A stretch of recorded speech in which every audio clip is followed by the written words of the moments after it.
good things potentially happening right now. What do we got here? Out the front door.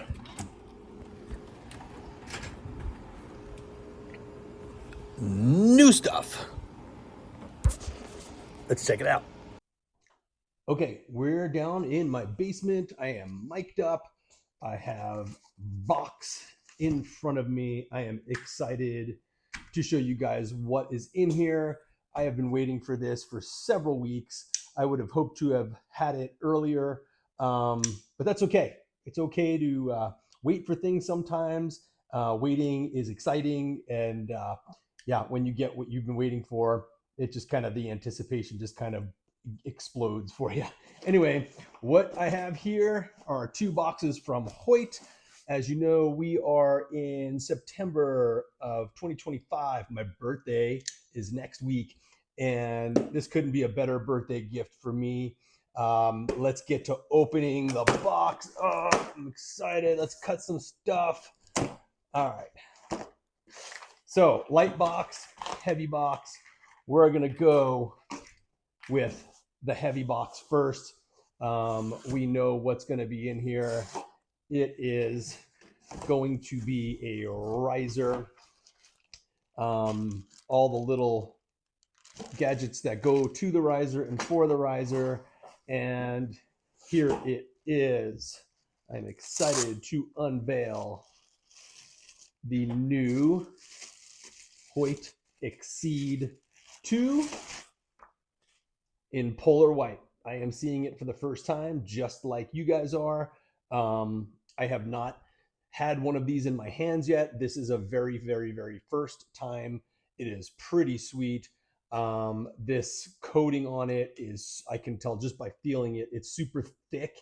It's super heavy. It's quite glossy. I'm not sure what you can see in the video.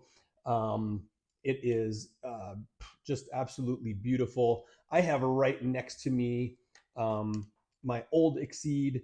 I was shooting this one as recently as this summer. I shot it at Nationals. So I'm excited to see how this works out. The Xceed has been one of my favorite risers since I've been shooting Hoyt, or for Hoyt, I should say. I've been shooting this Xceed since 2001, I believe, is when I first got my this particular Xceed. The one I was shooting prior was used. I bought it used and I loved it.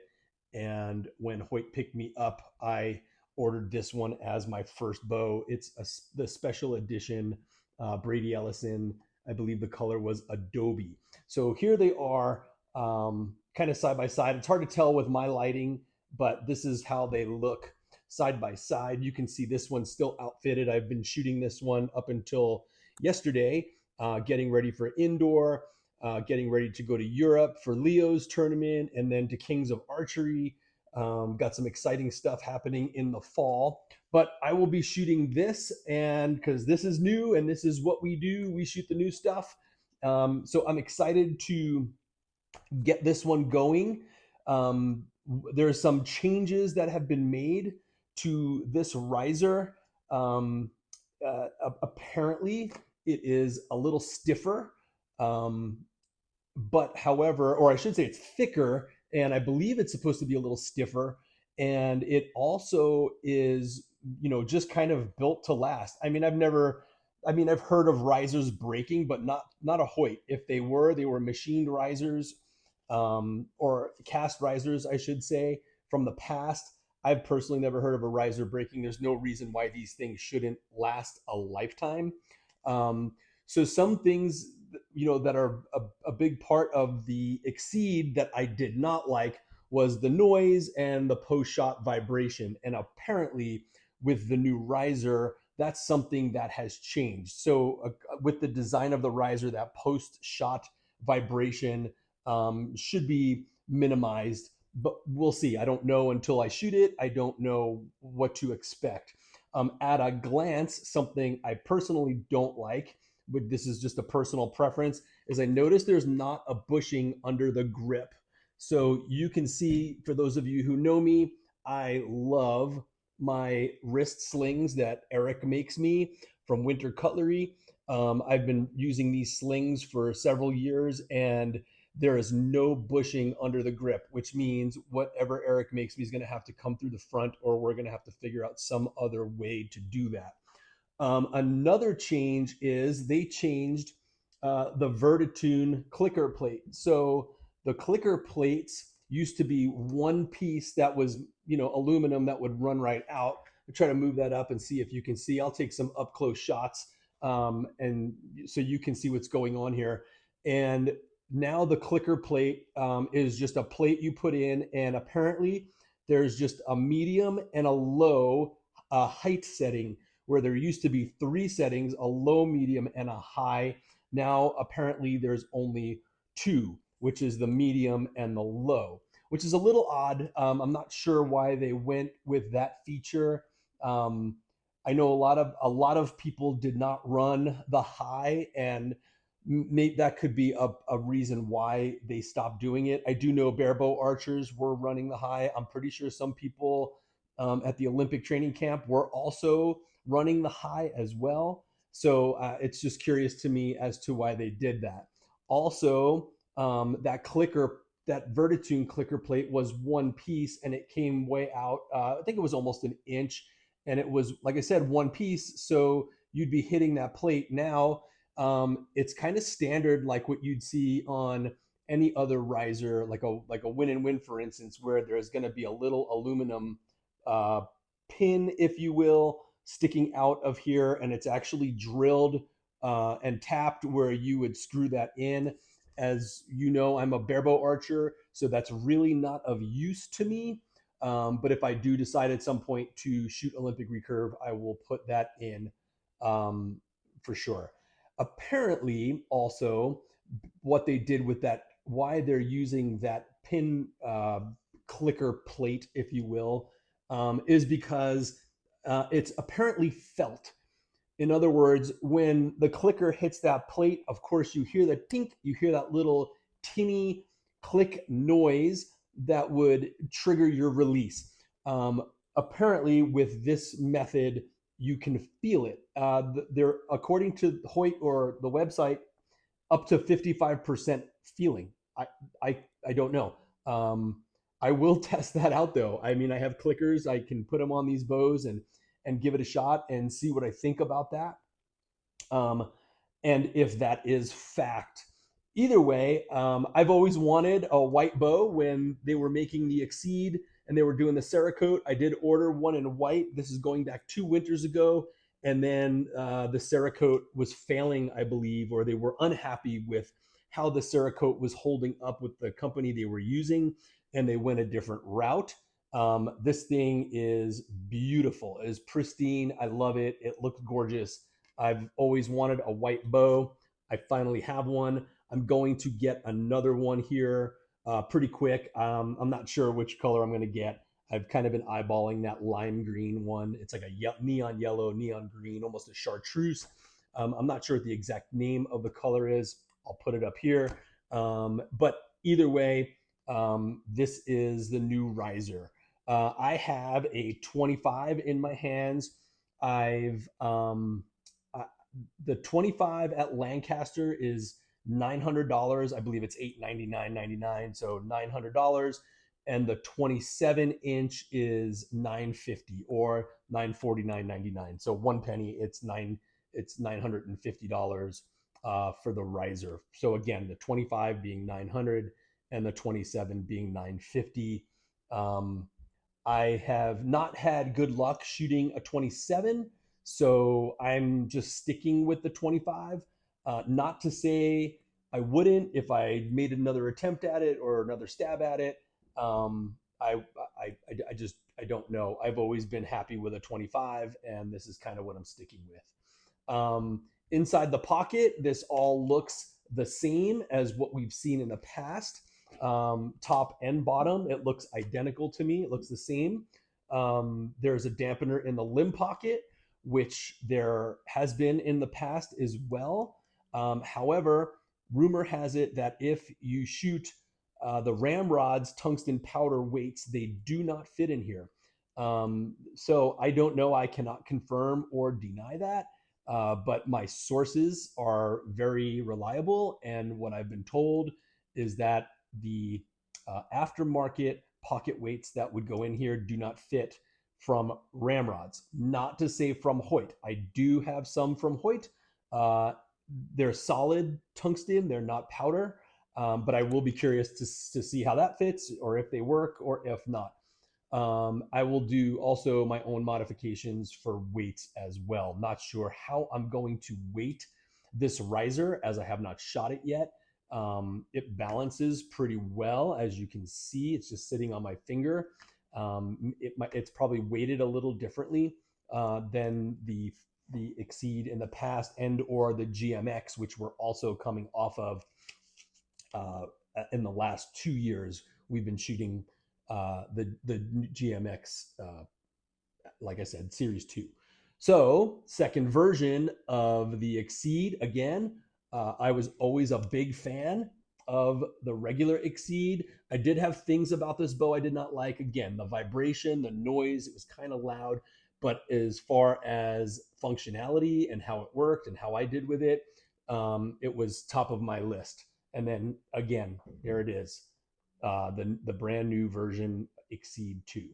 Okay, we'll put this aside for a moment, and then we'll get to box number 2, which kind of looks like it's been tampered with a bit. The box is not in great shape. Okay, yeah, odd. Okay, throw that aside. Again, the nice new spongy sleeves. They've been doing this for a couple years now. This really never changed. This has always been the same material. This like a neoprene covering that they send, I really like. I love. They're very nice. And here are the new limbs. All right, not bad. Not bad looking, I should say. They are the Hoyt metrics. As you can see, this is something new that Hoyt has done. They are white on the top and black in the back. So you have that black carbon weave that you can see, which was always kind of standard. They were always just top and bottom black, or back and belly were both black. And they decided to go with white on top and black on the bottom. There's a reason for that, and the reason is heat or temperature. Apparently, and I'm not saying apparently, because I can prove this, that in shooting outside in the hot weather and having the sun beat down on your limbs or your bow in general, the heat definitely does do things to the limbs. Makes them, in my opinion, it makes them softer. It makes your shot a little weaker. As you folks know, I shoot barebow, and I have noticed that when my limbs get hot, my arrows tend to hit lower than they would if they were cooler. So yes, the materials, the glue, the carbon, all of this bonded, these materials are affected by the heat. They tend to soften up, and we tend to lose some, what I would just say, lose some energy out of the limb. And that's the why they did white on top, black on bottom. If you've ever shot with me at a tournament, a lot of you know that I actually bring my bow back under the tent when we're shooting 50-meter, if you will. I'll bring my bow under the tent and kind of keep it out of the sun so it's not baking in the sun for 4 hours or however long it is we're out there for. It just, again, it tends that heat tends to soften the limb, soften the shot, and it makes it a little weaker, in my opinion. I don't mind this. It's going to look a little funky, white on white. It's a lot of white going on here. So that's going to be a little different for me visually. Functionally, I'm very excited to see how this works out. Apparently, they also have put a UV blocking coating on the limbs. So there's some kind of coating on here which does help or prevent some UV light from damaging the limbs as well. I have seen over the years, having had a set of, if I could remember, one of the carbon limbs that were white. They tend to yellow, if you will. And anything white in the sun will tend to yellow. So I'm curious to see if that UV coating that they put on these does help with that yellowing, if it does stop it altogether, or if it also does help simply block, heat or temperature.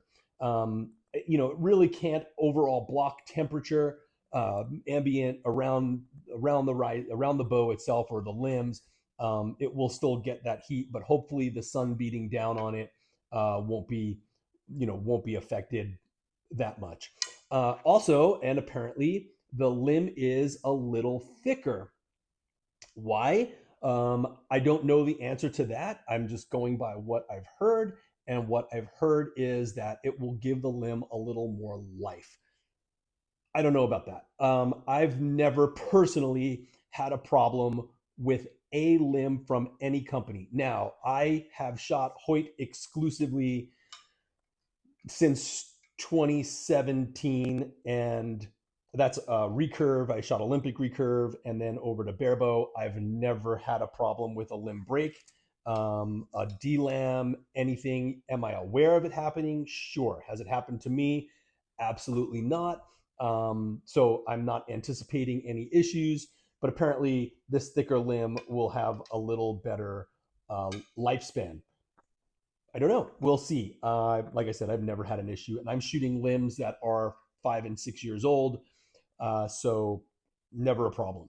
I do know in the past some of the bamboo quality they've had was poor, and where they've had some high quality bamboo and the high quality bamboo stuff, no problems, but the lower quality bamboo with the adhesives they were using, they were having some failures, and the reasoning was because they could not get high enough quality bamboo in the quantity that they needed.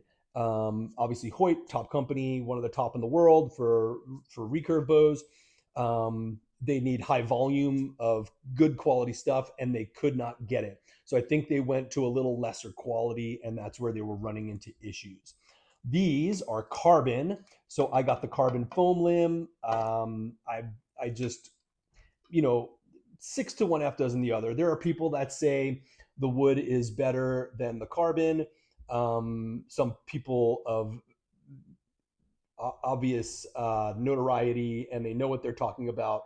But again, you put carbon or wood or bamboo in like Brady Ellison's hands, you're going to get the same result. Um, I like the carbon going to different temperatures. You have less. If you have a lot of variability there in temperature, you might not have issues that you'd find with a wood lamb. I happen to be a huge fan of the bamboo core, but the bamboo core is no longer available. Will it be in the future? I don't know. I hope so. I've all of my traditional archery bows that I have made custom. They are all made with bamboo cores. I think it's far superior to carbon. I don't know, but I'm just a big fan of the bamboo. Anyway, I'm trying to think if there's anything else on here that I need to mention, but I don't think so. Like I said, this is just an unboxing video, just so you can see what I have, what's been gotten here. Again, the Hoyt Xceed 2. Pretty excited to have it in my hands. I will shoot this maybe tonight. It depends if I can get out of here in time, get this thing set up. But definitely by tomorrow, I will be shooting this bow indoor. I might do another video that's a setup and see how easily it sets up. If I have to shim any of these plates in the limb pocket, or do some, and I probably will, some lateral limb adjustments and find this thing's center. But otherwise, there it is. This is it. The new Hoyt Xceed 2. And that's it. I hope you guys enjoy my videos. Again, please like and subscribe. Thank you for being here. I do have a lot more videos to put up on YouTube, I will do that as soon as I can. Summer's been busy. Life gets in the way, things happen, whatever the case may be. But I will be getting some videos up for you guys. And yeah, again, just an unboxing. Here it is, the Xceed 2. Go check it out. Lancaster Archery Supply and or your local Hoyt dealer. And that's it. Hope you guys are well. And as always, make it look good, and we'll see you soon. Peace.